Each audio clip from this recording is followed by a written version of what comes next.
The relationship broke down because the girl loved the man first.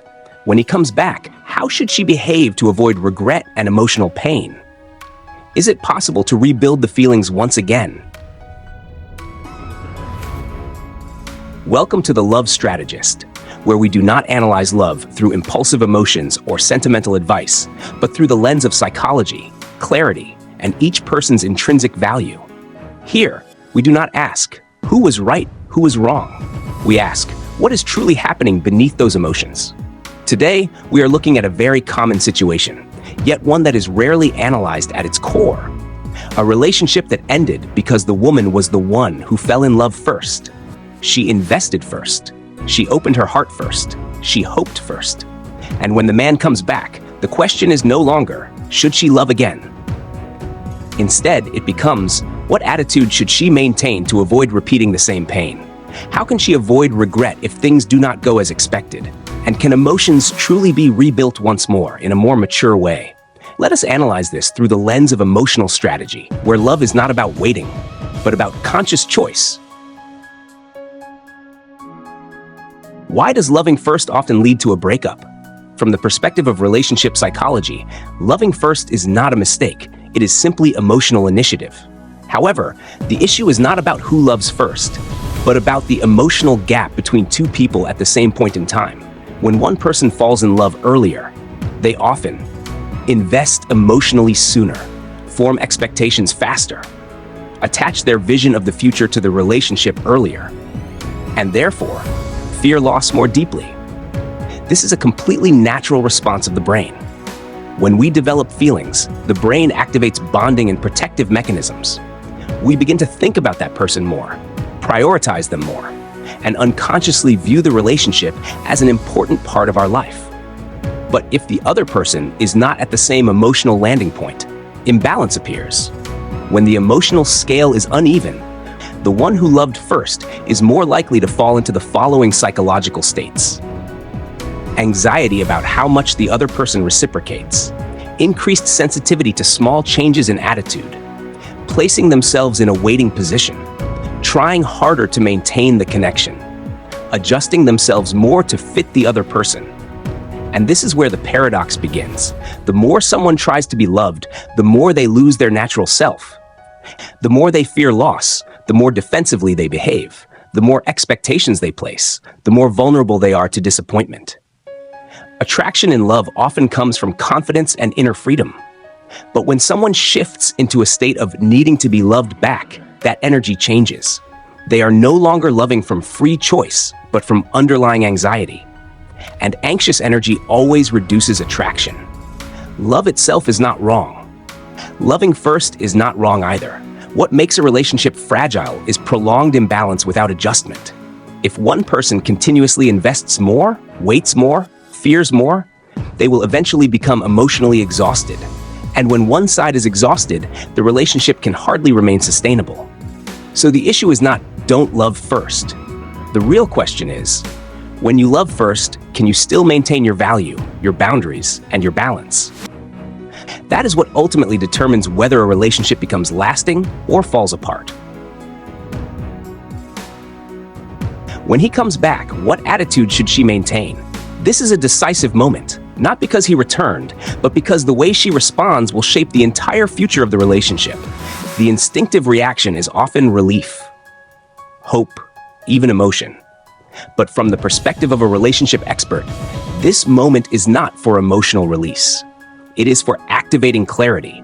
This is not the time to ask, do you still love me? Because that question comes from the need for validation. This is the time to ask, are you mature enough to love me the right way? The difference between those two questions is the difference between emotional dependency and intrinsic value. When a man comes back, there can be many reasons. He misses the sense of safety he felt with you. He is lonely. He compared and realized you were better than others. Or he has truly grown and understands what he lost. But you cannot know the real reason if you react too quickly with old emotions. The right attitude at this stage includes 3 core elements.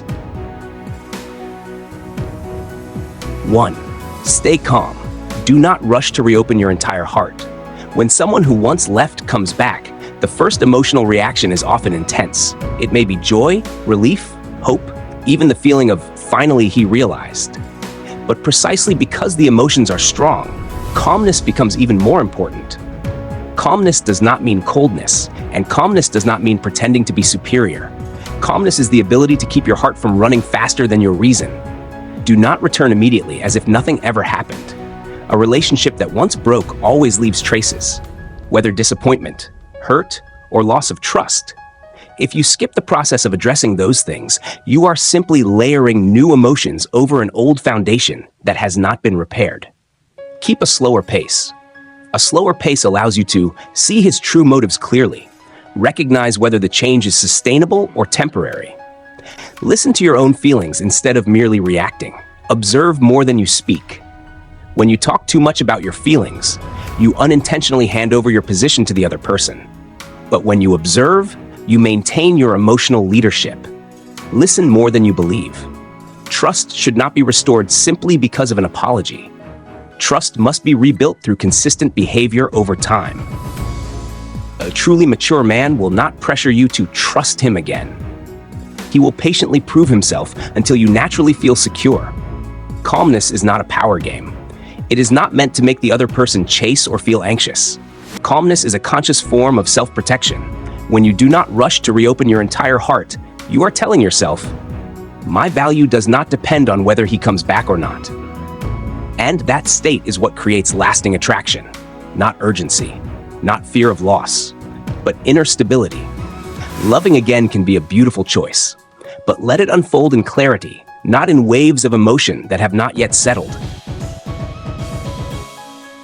2. Observe change through behavior, not through words. When a man comes back, apologies often arrive quickly, and sometimes they are genuinely sincere. He may say he has thought a lot, that he realizes your value, that he was wrong. But in behavioral psychology, there is an important principle. Emotions can flare up in a moment. Real change is only proven through repetition. An apology reflects current emotion. Consistent behavior reflects maturity. So what matters is not what he says when he returns, but what he does in the weeks and months that follow. Ask yourself, is he proactive? Being proactive is not just texting more during the first few days. It means maintaining connection consistently, arranging his time, making plans, and showing that you are a priority in his life. Is he clear about the future? If someone who was once vague comes back, but still says things like, let's just see how it goes, or let's keep it natural, that is not change. Maturity means knowing what you want and being clear about it. Does he respect your boundaries? If you need time, is he patient? If you are not ready for the same level of intimacy as before, does he understand? Respect for boundaries is the greatest measure of real change. Is he patient in rebuilding trust? Trust after a breakup is like cracked glass. It cannot be forced back to perfect with a single promise. A mature person understands that trust must be rebuilt gradually and accepts the process instead of demanding immediate results. A man who has truly changed will not become impatient when you are cautious. He will understand that coming back does not mean being instantly accepted. Coming back means rebuilding from the beginning, through small actions, through keeping promises, through consistent attitude over time. If enthusiasm appears only in the first 2 weeks and then fades, that is not change. It is temporary emotion. Sustainable love is not built on emotional peaks. It is built on stability. So instead of asking, is he sincere? Observe. Is he stable? Is he consistent? Does he behave like someone who has learned his lesson? Because in mature love, words create emotion, but behavior creates safety. 3. Maintain the position of choice, not the position of waiting to be chosen. When he comes back, you are not in the position of being taken back. You are in the position of evaluating whether you should open the door again. If you return out of fear of losing him, you will continue to feel anxious. If you return because you see that he is worthy, you will feel calm. The difference lies in your mindset. The moment he comes back is not a reward for the love you once gave. It is a test of both people's maturity. And the woman who does not get hurt again is the one who understands this clearly. She does not need to be loved to feel valuable. She chooses to love when the other person proves he is worthy of that value. Can feelings be rebuilt once again? Yes, but not in the old way. Many people believe that when two people reunite, as long as love still exists, it is enough. But psychological reality shows that old emotions, if not processed properly, become a burden rather than a foundation. A second chance at love can only be sustainable if it meets at least one essential condition. The old story must be closed. Closing it does not mean forgetting everything. It means not allowing the past to control the present. Many couples reunite while still carrying old suspicions, unhealed wounds, fear of abandonment, habits of blame. When that happens, they are not truly starting over. They are simply continuing an old relationship with the same cracks. Do not bring up past mistakes to accuse. Do not use the past as a tool for pressure. Do not control out of fear of being hurt again. If every argument ends with, "You did this before," "You once made me," that is not rebuilding. That is reliving the past to rebuild feelings. Both people must genuinely see this as a new relationship between changed versions of themselves. That requires conscious forgiveness, not careless dismissal, mutual acknowledgement of responsibility, and commitment not to repeat old patterns. If someone returns but keeps the same mindset, the same reactions, the same way of loving, the outcome will not be different. A second love does not need to be more intense. It needs to be more mature. Maturity means understanding that the past is a lesson, not a weapon. Pain is an experience, not an identity. Only when the old story is truly closed can new emotions have space to grow again, not from lack, but from understanding and inner freedom. And that is the true foundation for rebuilding love the right way. The man must truly be different. When a man comes back, the important question is not, does he still have feelings? It is, what has he changed in the way he loves? Missing you does not equal maturity. Feeling empty after losing you does not equal readiness for commitment. Many people return because they miss the feeling of being loved, the care, the safety. But missing a feeling does not mean understanding the responsibility that comes with it. Real change must be reflected in three core areas. More clarity. He is no longer vague about the relationship, no longer avoiding defining the future. He knows what he wants and communicates it clearly. Clarity creates safety. Ambiguity creates anxiety. Stronger commitment. Commitment is not just a promise. Commitment is priority. It is the way he organizes his life with space for you in it. It is consistency between words and actions. Greater stability, emotional stability, stability in communication, stability in attitude. No more phases of intense enthusiasm followed by sudden coldness. No more impulsive reactions during conflict. If the motivation for returning is only temporary emotion, nostalgia, loneliness, comparison, that emotional high will fade once things return to normal. And when the intensity drops, the old problems will resurface.